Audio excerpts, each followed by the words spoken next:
আল্লাহ রাসূল সাল্লাল্লাহু আলাইহি ওয়াসাল্লাম বলেছেন, 3 ব্যক্তিকে সাহায্য করা আল্লাহর নিজের দায়িত্ব হয়ে যায়। সুবহানাল্লাহ। ইসলাম এমন একটি জীবন ব্যবস্থার নাম যেখানে প্রশ্ন করলে এমন কোনো বিষয় নাই। কয় ব্যক্তিকে? 3 ব্যক্তিকে সাহায্য করা আল্লাহর এটা নিজের দায়িত্ব। আপনাকে আমাকে বলা লাগবে না যে আল্লাহ ওই ব্যক্তিকে সাহায্য করো, ওই ব্যক্তিকে এটা করে দাও, ওটা করে দাও, এটা বলা লাগবে না। 3 শ্রেণীর ব্যক্তি অর্থাৎ 3 ক্যাটাগরির মধ্যে যদি আমরাও থাকি, আমাদেরকে অটোমেটিক সাহায্য করবেন কে?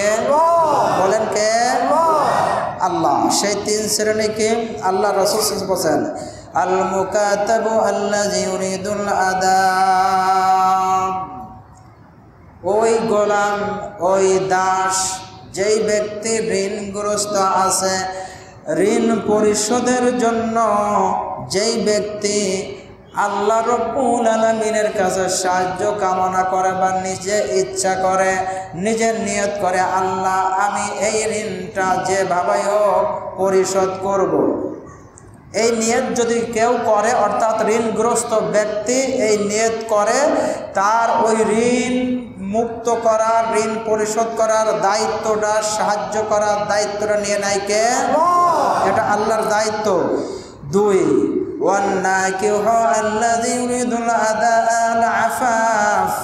আর ওই যুবক, যেই যুবক বিবাহ করে নিজের যৌবনকে, নিজের চরিত্রকে পাপের কাছ থেকে, খারাপ কাজ থেকে বাঁচানোর জন্য যেই যুবক বিবাহ করে, আল্লাহ রাব্বুল আলামিন ওই যুবককে সাহায্য করার নিজের দায়িত্বই নিয়ে নেয়।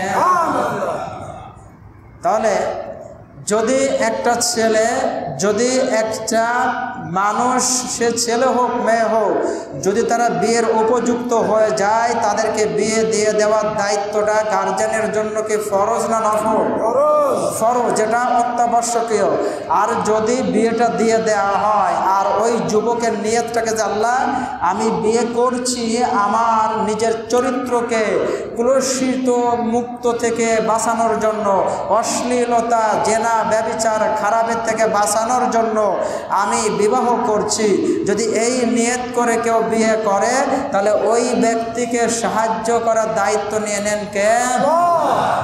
আল্লাহ। আর 3 নম্বর, ওয়াল মুজাহিদু ফি সাবিলিল্লাহ। ওই মুজাহিদ যে আল্লাহ রাব্বুল আলামিনের রাস্তায় জিহাদে থাকে, আল্লাহর দ্বীনের প্রতিষ্ঠা করার জন্য এই জমিনে বাহির হয়ে গিয়েছে বা সর্বদা চেষ্টা করে, ওই ব্যক্তিকেও সাহায্য করার দায়িত্ব নিয়ে নেন কে?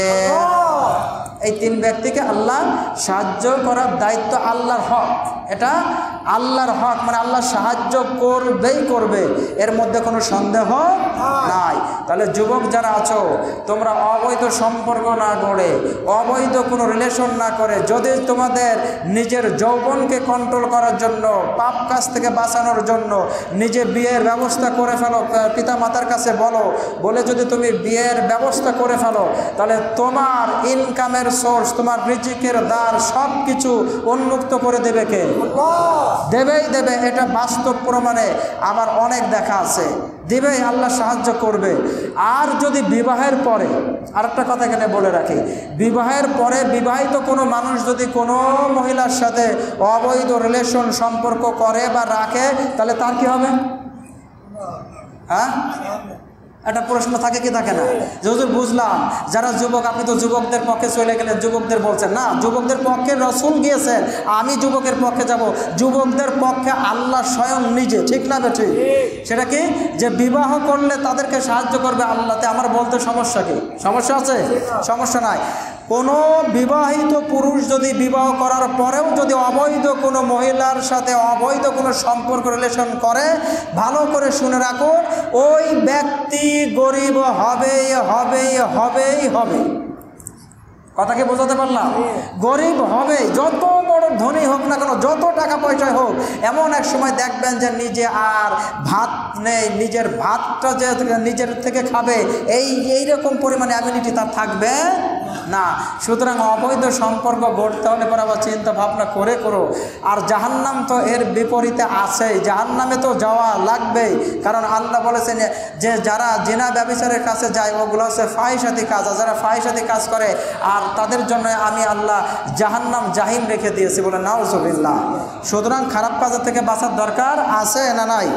তোমরা যা জানো না তা তোমরা জেনে নাও। আল্লাহ সুবহানাহু ওয়া তাআলা এই মর্মে বলেছেন, ফাসআলু আহলা যিকরি ইন কুনতুম লা তা'লামুন।